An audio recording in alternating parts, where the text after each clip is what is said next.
नमस्कार मंडळी, श्री स्वामी समर्थ. स्वागत आहे तुमचं माझ्या यूट्यूब चॅनलवरती. आजचा दिवस तुम्हा सर्वांना खूप छान, सुखाचा, समाधानाचा जाऊ देत, हीच मी स्वामींच्या चरणी प्रार्थना करते आणि आजच्या या नवीन व्हिडिओला सुरुवात करते. पण त्या अगोदर तुम्ही माझ्या चॅनलवरती जर नवीन असाल तर चॅनलला पण लगेच सबस्क्राईब करा आणि कमेंटमध्ये श्री स्वामी समर्थ लिहायला अजिबात विसरू.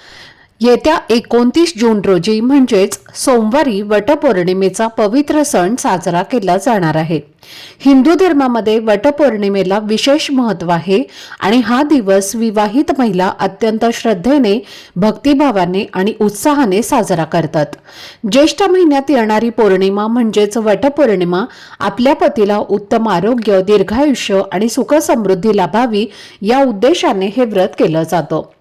याच दिवशी महिलांकडून वडाच्या झाडाची पूजा केली जाते आणि आपल्या संसारात आनंद, भरभराट, धनधान्य, संतती, सुख आणि कुटुंबाचे कल्याण लाभावे अशी मनोभावे प्रार्थना केली जाते. वडाचा वृक्ष हा दीर्घायुषी आणि विशाल वृक्ष मानला जातो. त्यामुळे वृक्ष संवर्धनाचा संदेश देण्यासाठी आणि निसर्गाबद्दल आदर निर्माण करण्यासाठी भारतीय संस्कृतीत या वृक्षाच्या पूजेची परंपरा निर्माण झाली आहे. शास्त्रानुसार हे व्रत ज्येष्ठ शुद्ध त्रयोदशीपासून पौर्णिमेपर्यंत 3 दिवस करण्याची पद्धत सांगितली आहे. मात्र आजच्या धावपळीच्या जीवनात सर्वांना 3 दिवस व्रत करणं शक्य होत नाही.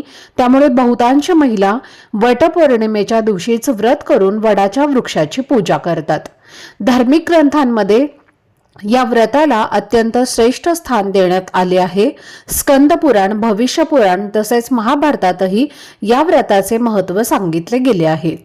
त्याचबरोबर काही विशेष नियम देखील नमूद करण्यात आलेले आहेत. असं म्हटलं जातं की या नियमांचं पालन करून श्रद्धेने वटपौर्णिमेचं व्रत केल्यासच त्याचं संपूर्ण शुभफळ हे प्राप्त होते. आणि म्हणूनच आजच्या या व्हिडिओमध्ये मी तुमच्यासोबत वटपौर्णिमेशी संबंधित अतिशय महत्त्वाची माहिती शेअर करणार आहे. या दिवशी प्रत्येक विवाहित महिलेने कोणते नियम पाळावेत, कोणत्या रंगाची साडी किंवा बांगड्या परिधान कराव्यात, व्रत कधी सुरू करावे आणि कधी सोडावे, पूजेचा शुभ मुहूर्त कोणता असेल, कोणत्या गोष्टींचं सेवन टाळावं, तसेच या दिवशी काय करावे आणि काय करू नये याबद्दलची सविस्तर माहिती आपण जाणून घेणार आहोत. आणि यासोबतच वडाच्या वृक्षाची पूजा करताना कोणत्या मंत्राचा जप करावा आणि पूजा पूर्ण झाल्यानंतर कोणती एक अत्यंत महत्त्वाची गोष्ट करणं आवश्यक आहे याबद्दल सुद्धा आपण पाहणार आहोत. कारण अनेकदा ही महत्त्वाची गोष्ट दुर्लक्षित राहते आणि त्यामुळे व्रताचं संपूर्ण फळ मिळत नाही असं मानलं जातं. त्यामुळे व्हिडिओ हा स्किप न करता शेवटपर्यंत नक्की पहा, जेणेकरून तुमच्यापर्यंत योग्य ती माहिती पोहोचेल. आणि तुम्ही माझ्या चॅनलवरती जर नवीन असाल तर चॅनलला पण लगेच सबस्क्राईब करा आणि बेल आयकॉनला सुद्धा प्रेस करा, म्हणजे मी जेव्हा कधीही नवीन व्हिडिओज अपलोड करेन त्याचं नोटिफिकेशन सर्वात आधी तुम्हाला मिळेल आणि तुमचा एकही व्हिडिओ हा मिस होणार नाही. तसेच व्हिडिओला एक हाईप देखील द्या. चला तर मग आता जाणून घेऊयात वटपौर्णिमेच्या दिवशी पाळायचे महत्त्वाचे नियम. तसेच कमेंट बॉक्समध्ये ओम नमो भगवते वासुदेवाय नमः हा मंत्र नक्की लिहा.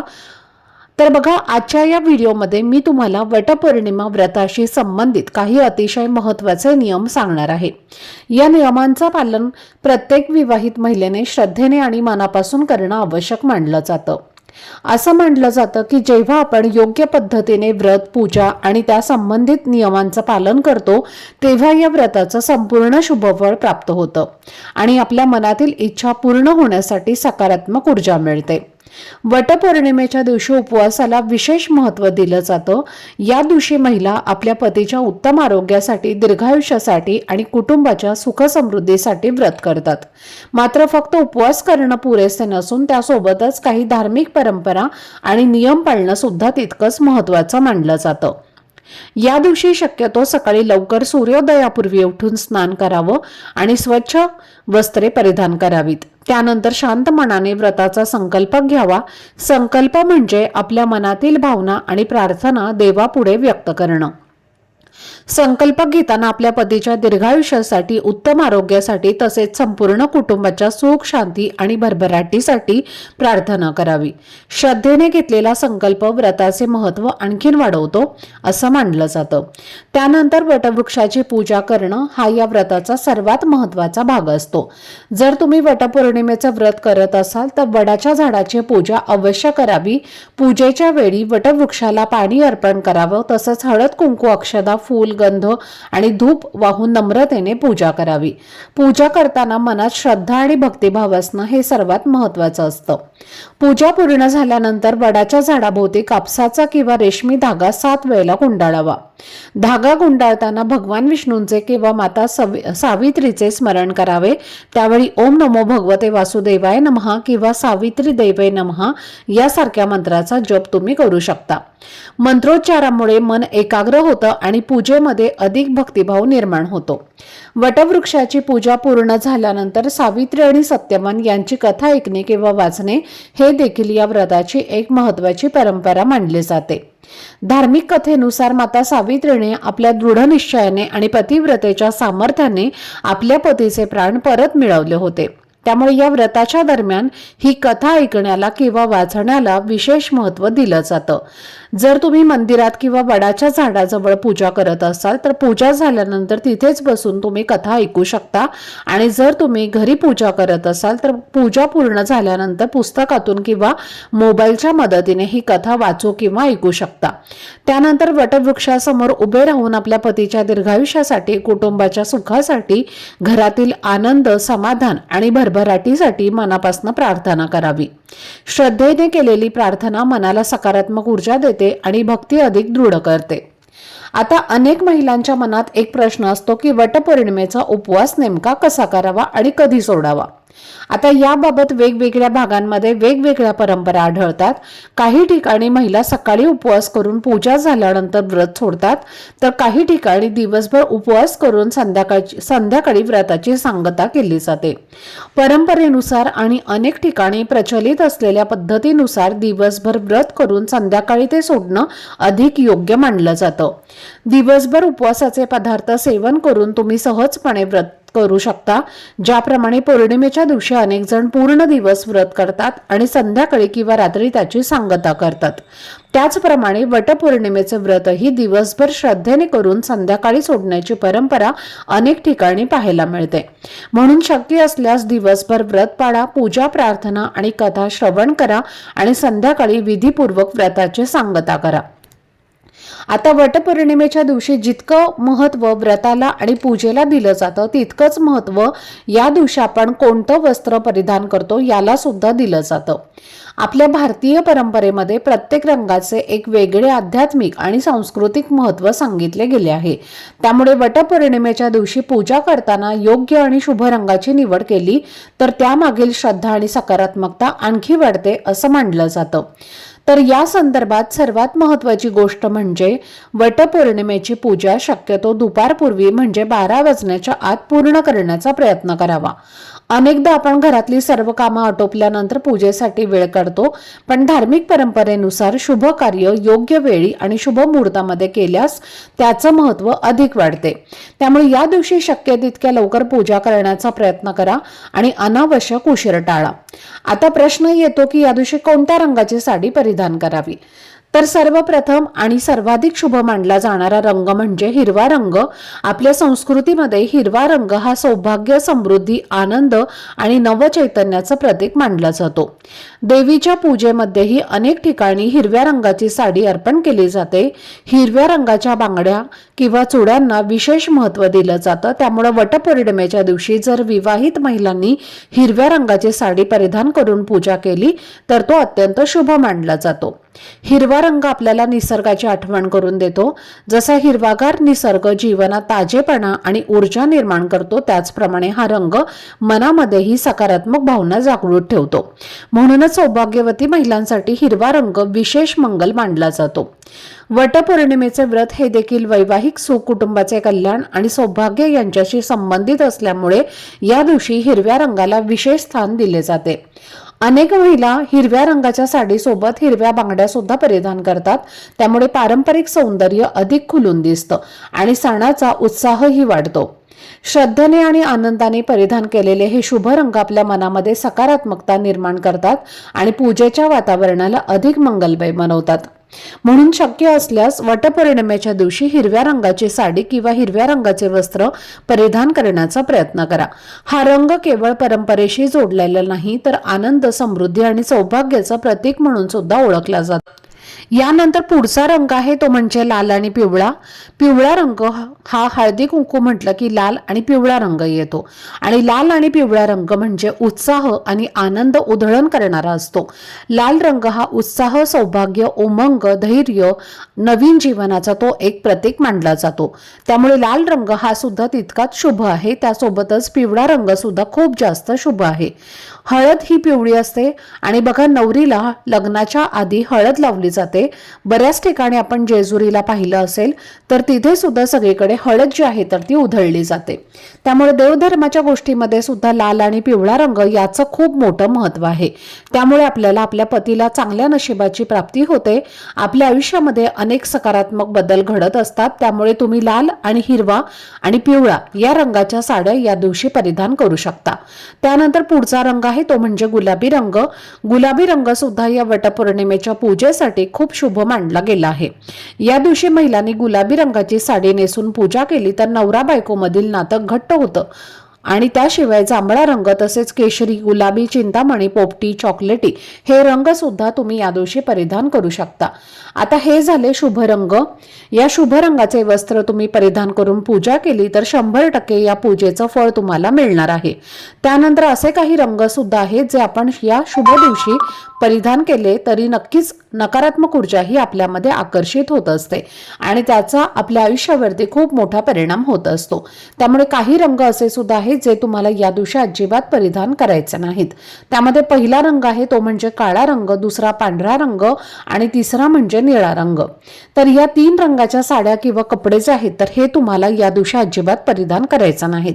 काळा रंग हा नकारात्मक शक्ती खेचून घेतो. त्यामुळे पहा, आपण लहान बाळांना काळा टिक्का लावत असतो.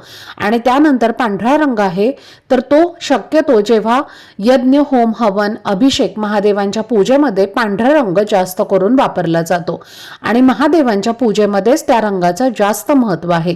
त्यामुळे पांढरा रंग तुम्हाला वटपौर्णिमेच्या दिवशी शक्यतो पाळायचा आहे, कारण हे सौभाग्याचं प्रतीक असणारा सण आहे. त्यामुळे या दिवशी पूर्ण पांढऱ्या रंगाचे कपडे किंवा साड्या तुम्हाला परिधान करायच्या नाहीत. यानंतर पुढची गोष्ट म्हणजे बांगड्या. तर पहा, आजकाल काय होतं की आपण ज्या रंगाची साडी घालतो त्याच रंगाच्या मॅचिंग बांगड्या घालत असतो. तुम्ही मॅचिंग इतर बांगड्या घाला, पण हिरव्या रंगाच्या काचेच्या बांगड्या आवर्जून आपल्याला घालायच्या आहेत. वटपौर्णिमेच्या दिवशी तुम्हाला तुम्हाला इतर वेळेला जरी जमत नसलं, ऑफिस असेल किंवा कामाला तुम्ही जात असाल तर तुम्हाला त्या वेळेला जमत नसलं तरी सुद्धा वटपौर्णिमेच्या दिवशी तुम्हाला हिरव्या रंगाच्या बांगड्या घालायच्या आहेत. म्हणजे एक तरी काचेची बांगडी जी आहे तर ती तुम्हाला तुमच्या हातामध्ये घालायचीच आहे. अगदी तुम्ही डझनभर घातल्या पाहिजे असं नाही, पण हिरव्या रंगाची बांगडी तुम्हाला या दिवशी घालायचीच आहे. या दिवशी तुम्हाला पांढऱ्या रंगाच्या, निळ्या रंगाच्या आणि काळ्या रंगाच्या बांगड्या अजिबात घालायच्या नाहीत. कारण त्यामुळे काय होतं, आपण ही पूजा जी आहे तर ती आपला संसार टिकवण्यासाठी, आपल्या पतीला दीर्घायुष्य मिळवण्यासाठी करत असतो. तर त्यासाठी हे सवासीण महिलेची एक खूण म्हणून हिरवा चुडा जो आहे तर तो ओळखला जातो. तर त्यामुळे या दिवशी हिरव्या काचेच्या बांगड्या तुम्हाला घालायच्या आहेत. बांगड्यांसोबतच आपल्याला या दिवशी बघा, पांढऱ्या रंगाची टिकली जी आहे तर ती सुद्धा अजिबात लावायची नाही. त्याचबरोबर काळ्या रंगाची टिकली सुद्धा आपल्याला या दिवशी लावायची नाही. आणि म्हणूनच बांगड्यांच्या बाबतीत, साडीच्या बाबतीत, तसेच टिकलीच्या बाबतीत या ज्या गोष्टी आहेत तर त्या नक्की लक्षात ठेवा.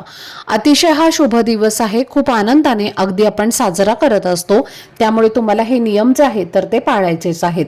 त्याचबरोबर या दिवशी तुम्हाला कांदा, लसूण, मांसाहार, मद्यपान किंवा तामसी पदार्थांचं सेवन हे अजिबात करायचं नाही. आता तुम्ही व्रत करणार असाल तर तुम्ही हे पदार्थ सेवन करणार नाही, पण बऱ्याच स्त्रिया वटवृक्षाची पूजा करून आल्यानंतर लगेच उपवास सोडत असतात आणि उपवास सोडताना जे काही पदार्थ आपण बनवतो त्यामध्ये कांदा आणि लसूण सुद्धा वापरला जातो। त्यामुळे या दिवशी जर तुम्ही उपवास सोडणार असाल तर त्यामध्ये कांदा आणि लसूण अजिबात घेऊ नका, कारण ते तामसिक पदार्थ असतात आणि त्यामुळे व्रतावरती त्याचा कुठेतरी वाईट परिणाम हा सुद्धा होत असतो। त्याचबरोबर वटवृक्षाची पूजा करताना चुकूनही वडाच्या झाडाची फांदी तोडू नका। बऱ्याच स्त्रियांना सवय असते की वडाच्या झाडाची फांदी तोडून घरी आणायची आणि तिची पूजा करायची। जर असं तुम्ही करत असाल तर खरं सांगते त्या व्रताचं तुम्हाला शून्य फळ जे आहे तर ते प्राप्त होतं। कोणतंच फळ तुम्हाला या पूजेचं मिळत नाही, कारण त्या फांदीमध्ये जीवच नसतो। त्यामुळे शक्यतो ज्योतिषशास्त्रानुसार झाडाचीच पूजा करावी, फांदीची पूजा ही अजिबात करू नये।